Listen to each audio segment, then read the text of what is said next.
Hi, I am Karen and I am the founder of The Student Leather. And today we are going to talk about how you become a lawyer, and that's either a solicitor or a barrister. Traditionally, it's been a degree entry profession, and for the most part, it still is, although there are a number of law firms who are offering school leaver programs and apprenticeships when you finish your A levels. Assuming, however, you're going to university, the first thing to say is you do not have to study law if you don't want to. About 50%, probably over 50% of entries into law firms and barristers' chambers now do not study law. Recruiters often say they quite like language students, they like students with sort of a scientific or numerical subject, or even humanities. Often the research, the analysis needed there often replicates the sort of thing lawyers do.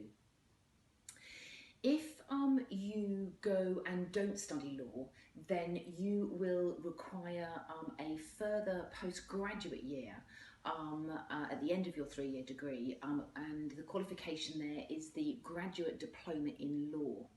It's effectively 2 years of a law degree condensed into about 36 weeks of tuition, so it's quite intensive.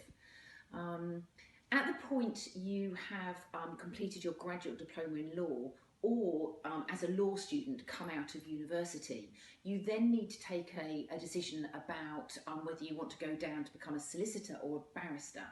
So if you want the solicitor's path, you have to do a further 1-year postgraduate qualification called the Law Practice Court, LPC. If you want to become a barrister, then you have to take your bar exams, and that's another postgraduate 1-year qualification. Both those qualifications are offered part-time over 2 years. You apply in the main to specialist law schools. The two main ones are BPP and the University of Law, although about 20 universities also offer the courses as well, and Nottingham and City are actually quite popular for bar exams.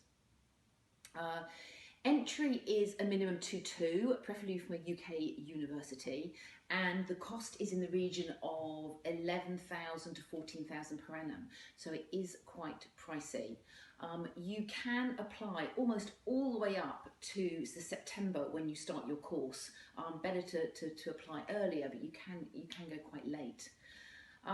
Ideally, you want to secure a training contract with a solicitor's practice or a pupillage with barristers' chambers before you start your course.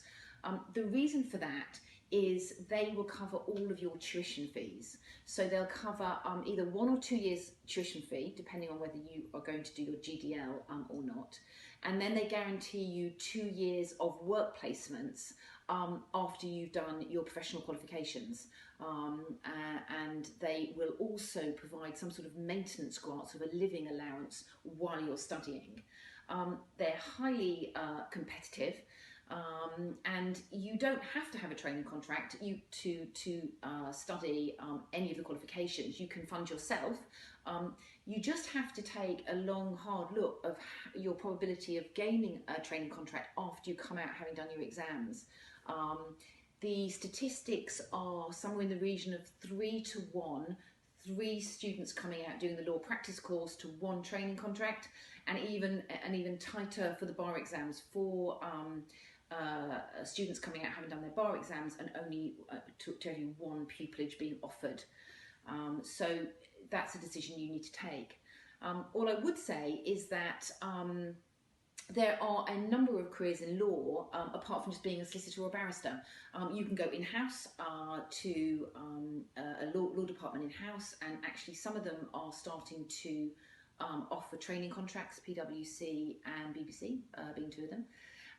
You could work for the government. Government Legal Services is one of the largest recruiters of solicitors, or the Crown Prosecution Service. There's also law centres and local government. The Army, Armed Forces recruit solicitors, Navy, and the Army. The police also recruit both solicitors and barristers.